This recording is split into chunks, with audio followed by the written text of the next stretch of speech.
Welcome back to Titan Academy. In this video, we will cover adding a header. We'll discuss what is a header, how to hide the header in pages using the layer list, the difference between the header and a regular strip, and the header components.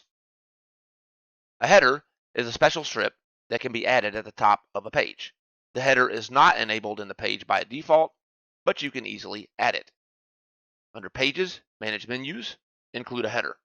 Once a header has been added, it will automatically appear at the top of all of your pages in a project. If you do not want the header to show on a page, you can make that adjustment in the layer list.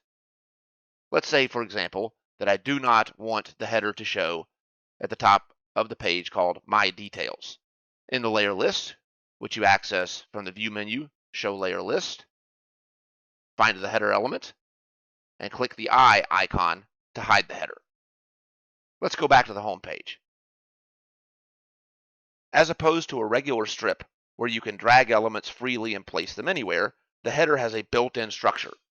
It contains components that cannot be moved freely inside of the header.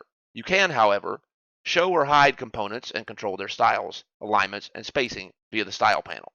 In the header menu, you can show or hide the links to different pages. Let's say that you do not want to include a link to the My Details page in the header. Simply click on the eye.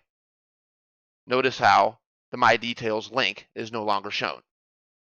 Other header components that you can add or customize include a logo. You can select an image. You can include a title.